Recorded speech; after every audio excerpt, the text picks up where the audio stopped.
The official Coven of Fuckery requested me to make a build out of a Warlock and a Monk, and I came up with the Pact of the Fist.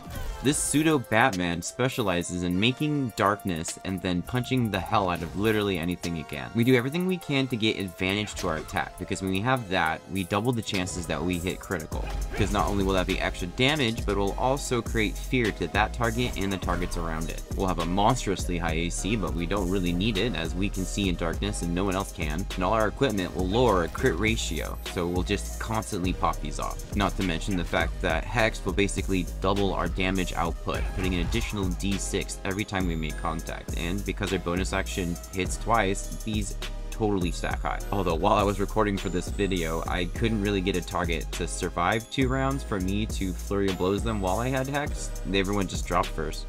This one's actually been a long time coming. This was actually my first character I made in the game, and I took him all the way to the end. So this is actually my most play-tested build.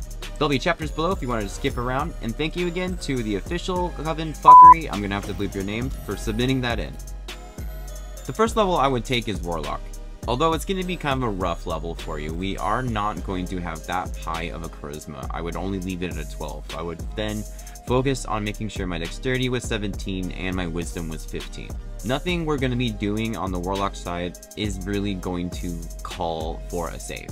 The only thing that this is going to affect is our use of Eldritch Blast, which again isn't something we're actually going to be using a lot. It's just something to help you if you need a ranged attack. Another really important thing here is to pick the old Great One Patron. This will turn all of our critical attacks into a fear/AoE fear ability that just pops off. Fear is totally sick, you get advantage on attacking them, they can't really walk towards you, they have disadvantage in hitting you, it's totally dope. Cantrips, I would just pick Eldritch Blast, the other one's up to you, it all depends on how you want to play. Friends could be very helpful. But unlike cantrips, spells are going to be very important. Hex is super important to this build. Every time you hit someone with anything, you're going to do an additional d6 of necrotic damage. Setting this up on a boss fight or any kind of fight that's going to take longer than 1 round is going to make us incredibly lethal. Let's just say we're level 2 and we have our Monk, Warlock, level in each, ready to go. We'll be able to do a d8 with a stick, plus a d6, and then we'll be able to do our Flurry of Blows, being a d4 each, plus a d6. So,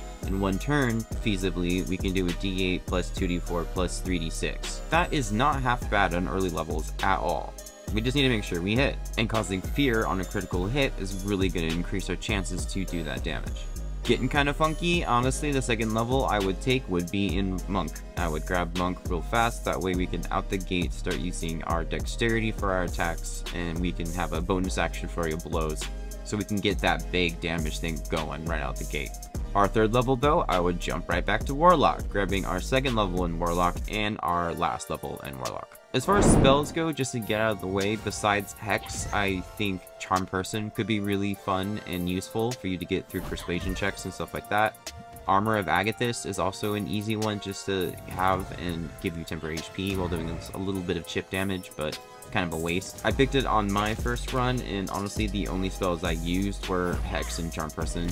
As far as incantations go, this is very important because Devil's Sight is a 100% must grab. This is going to let you see within darkness, be it regular or magical. As far as the other incantation, well, it doesn't really matter. It's all up to you. Agonizing Blast was the one I chose, and it's probably the one most of you are going to choose, but you know, maybe you want to make sure you always can cast Speak with Animals. It's super helpful. A lot of the animal stuff in this game are super fun, and I like talking to the cats. I totally get it. And from here out, we just level up Monk. Pretty simple. We're going to pick up 2 feats along the way, and we're going to pick ability score increases, or I like to call ability score increases. ABIs for short. With these, I would just increase my dexterity and my wisdom to 18 and 16, and then again my dexterity to 20. The most important thing on the Monk side we will be getting though is Way of the Shadow. This allows us to spend key points to create our darkness that we can see in and no one else can. A free and constant bonus action teleport as long as we are teleporting into a shadowy area. And the ability to cast Silence, which I didn't use, but hey, pretty fun. Now for extra credit, if you want to get very into the min-maxing, I would take Monk all the way to level 6. That's when you unlock the Shadowy Transport. You'll also have Second Attack and Stunning Strike, very important. Using Stunning Strike to stun them and to make all your attacks advantage really helps with the crit fishing. But you could take the last 4 levels into Rogue, grabbing the Thief subclass, giving you 2 bonus actions. This way, you could Hex and Flurry of Blows on a person at the same time. The biggest downside to this is missing evasion on the monk side. This makes you basically limbo under fireballs. You would take half damage to anything that's a dex save and no damage to any kind of dex save that you succeed in. But the additional Flurry of Blows a turn is insane damage, especially with some gear that lets you add your Wisdom modifier onto those attacks. But it's definitely something you should consider, and it does take a while to get going, but it does insane damage with Hex. As far as equipment goes, when it comes to armor, we kind of want to go the unarmored route, as our dexterity and wisdom will be pretty high to offset it.